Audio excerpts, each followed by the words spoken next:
یارب مرا یاری بده تا خوب آزارش کنم، هجرش دهم زجرش دهم، خارش کنم زارش کنم. از خنده های دلنشین و از بوسه های آتشین 100 شعله در جانش زنم، 100 فتنه در کارش کنم. بندی به پایش افکنم، گویم خداوندش منم، چون بنده در سودای زر کالای بازارش کنم. گوید میفزا قهر خود، گویم بکاهم مهر خود، گوید که کمتر کن جفا، گویم که بسیارش کنم. هر شامگه در خانه‌ای چابکتر از پروانه‌ای، رقصم بر بیگانه‌ای و از خویش بیزارش کنم. چون بینم آن شیدای من فارغ شد از سودای من، منزل کنم در کوی او باشد که دیدارش کنم. گیسوی خود افشان کنم، جادوی خود گریان کنم، با گونه گون سوگندها بار دگر یارش کنم.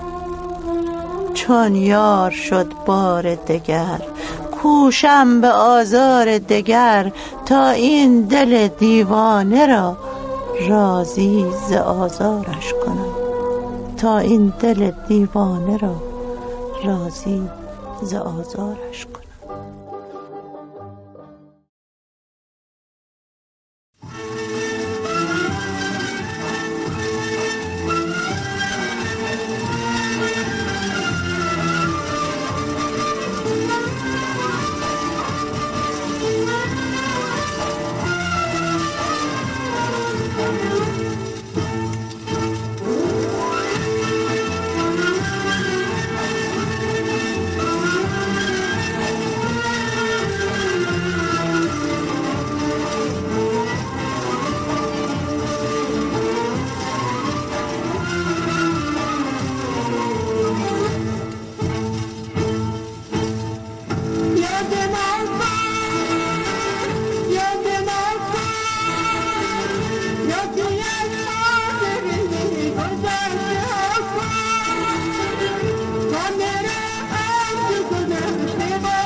میفرمایین که من یک شرح حال بگم خدمتتون، عرض کنم که حالی نمونده که شرحشو بدم. ولی به هر حال من در یک خانواده تقریبا اهل ادب و فرهنگ، یا تحقیقا بهتره که بگم، متولد شدم، چون پدر من عباس خلیلی مدیر روزنامه اقدام بود و مادرم خانم فخری ارقون که در اون روزگار به فخر عظما ملقبش کرده بودن، دختری بود که شعر میگفت و ازدواجشون هم به این سبب شد که این دختر خانم که مادر من باشه شعری برای روزنامه اقدام فرستاده بود، شعر انقلابی بود که در اون موقع خیلی رسم بود اینجور شعرها: ملک را از خون خائن لاله‌گون باید نمود، جاری از هر سوی کشور جوی خون باید نمود. خب پدر من که این شعر رو دیده بود و چاپ کرده بود، نادیده عاشق مادر من شده بود و در صدد خواستگاری برآمده بود و به هر حال توانسته بود موفق بشه و ازدواج کنه.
آنچه که از دید یک شنونده مهم هست بود. در زندگی خصوصی هم مسائل و گرفتاری ها و چیزای دیگه ای داشتم. 2 بار ازدواج کردم. همسر اول را با طلاق واگذاشتم، همسر دوم با مرگ خودش مرا واگذاشته و این ضربه بسیار سختی برای من بوده و همطور مرگ نوه 8 سالم ضربه سختی بوده. غیر از اینها از شادی ها صحبت کنم، خب شادی هایی داشتم که بیشتر معاشرت با دوستان عزیزم بوده، محبت های اونها بوده و در زندگی از این شادی ها کم نداشتم. بسیار ساعاتی بوده که خودم رو خوشبخت‌ترین زن‌های دنیا حس کردم و به این ترتیب زندگی من تا این برهه از زمان رسیده و فکر میکنم که همیشه این رو میخوام که تا ایستاده هستم این رشته حیات قطع بشه و مبادا که افتاده بمیرم.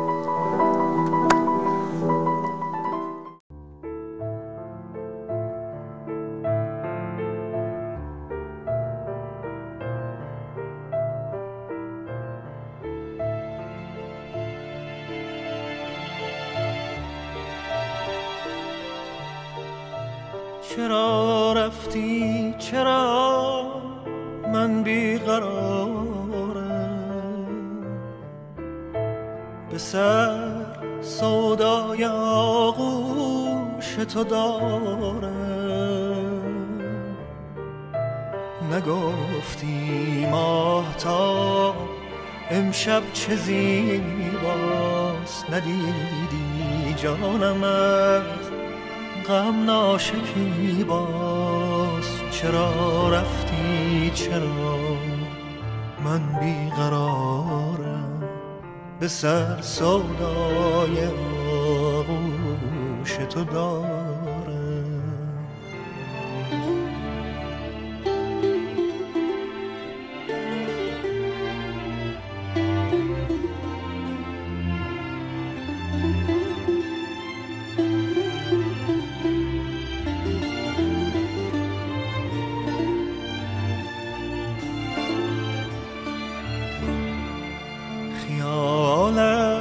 گرچه عمری یار من بود، امیدت گرچه در پندار من بود. بیا امشب شرابی دیگرم ده، زمینای حقیقت ساغرم ده. چرا رفتی چرا من بیقرارم، به سر سودای آغوش تو دارم.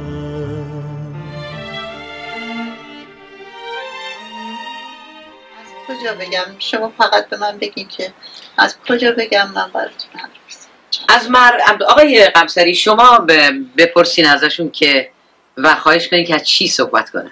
من میخواستم از خانم سیمین بهبانی راجع به عشق بپرسم. بقیه شما عشق چه رنگیه؟ عشق اگه شما رنگش دیدین به ما بگید. من نمیدونم، به همین دلیل میخوام از شما بپرسم.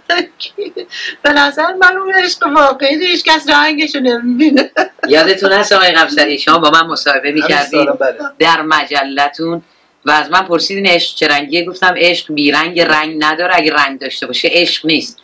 الان در محضر خانم سیمین بهبانی به این حرف من رسیدید. کاملا داره. ولی به طور کلی فلسفتون درباره عشق چیه؟ والا عشق به نظر من یک نوع و یک چیز خاص نیست. یک نوع حالت سرزندگی، شیفتگی، علاقه داشتن، میل به محبوب شدن و توجه داشتن به یک مطلبی، چیزی، شخصی، انسانی و حتی ممکن است که یک کسی عاشق یک پرنده‌ای باشه. بله. این خیلی اتفاق افتاده در زندگی. یک کسی عاشق شعره، یک کسی عاشق موزیکه، یکی عاشق شخصی هست و میدونید که اینها همه عشقه و نمیشه برای عشق تعریفی داشت. به نظر من تعریف خاصی برای عشق ندارم، ولی به طور کلی اون احساسی که انسان رو زنده نگه میداره و گرم نگه میداره و قلب آدم رو امیدوار میکنه اون عشقه.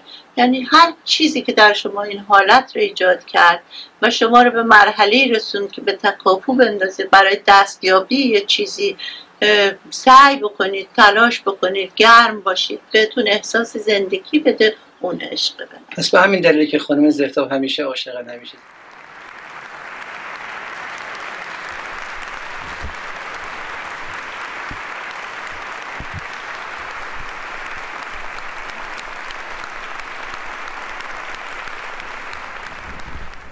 سرسبز و خجسته چون بیدم، تن شسته به نور خورشیدم.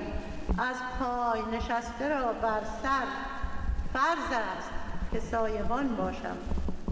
دامن ز طلب فراچینم، فارغ ز چراغ بنشینم. انسان همه جا عیان بینم، با خلق چو مهربان باشم. من خمره خویش بشکستم، از بند نفاق وارستم.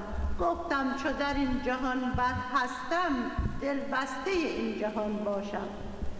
انگار که ناگهان مردم، یا همچو شرار افسردم. امروز که زنده ام، باید سرزنده چو زندگان باشم. مگر ما لقب بزنیم؟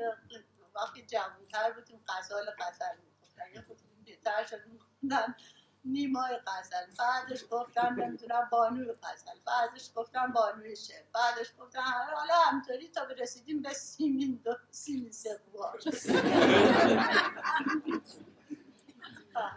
و بعدش هم سفیر شایسته فرمودیم، دختر شایسته باشیم، سفیر شایسته. ز گوشه خموشی ستاره کهنه برکش، سرودی از جوانی به پرده جستجو کن. چه بود آن ترانه؟ ولی به یادم آمد ترانه ز دستم گلی بگیر و بو کن. سکوت سهمگین را از این سرا بتاران، بخوان برقص آری، بخند و های و هو کن. سوار چون درآید در آستان خانه، گلی بچین و با دل نثار پای او کن. سوار در سرایت شبی به روز آرد، دهد به هر چه فرمان سر از ادب فرو کن. سحر که حکم قاضی رود به سنگسارت، نماز عاشقی را به خون دل بزن.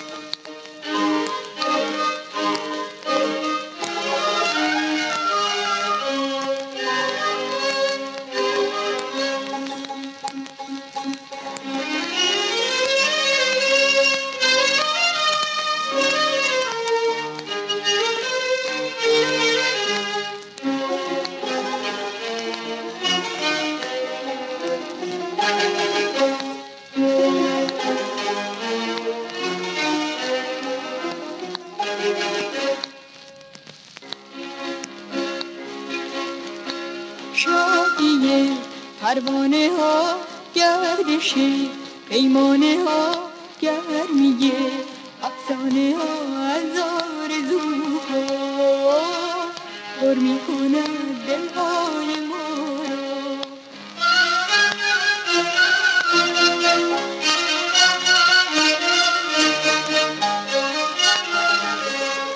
چهره‌ای مهرآشنا، خنده‌ای دور از ریا، بوسه‌ای مست فضا، رنگین و زیبا می‌سازد این دنیای ما. صدم افراشت قامت سخنم، 1.70 متر صدم از شعر این خانه منم. 1.70 متر پاکیزگی، ساده دلی، جان دلارای غزل، جسم شکیبای زنم. زشت است اگر سیرت من خود را در او می نگری، هیها که سنگم نزنی آینم می شکنم. از جای برخیزم اگر پرسایم بیدبنم، بر خاک بنشینم اگر فرش ظریفم چمنم. 1 مغز و 100 بیم عسس فکر است در 4 قدم، 1 قلب و 100 شور هوس شعر است در پیرهنم. بر ریشم تیشه مزن، حیف است افتادن من. در خشکساران شما سبزم، بلوطم، کهنم. ای جملگی دشمن من، ای جملگی دشمن من، جز حق چه گفتم به سخن؟ پاداش دشنام شما آهی به نفرین نزنم. انگار من زادمتان کژتا بود خوی و رمان. دست از شما گر بکشم مهر از شما بر نکنم. انگار من زادمتان ماری که نیشم بزند. من جز مدارات چه کنم با پاره جان و تنم. 70 سال این قل جا ماندم که از کف نرود. 1 متر و 70 صدم گورم به خاک وطنم. گورم به خاک وطنم.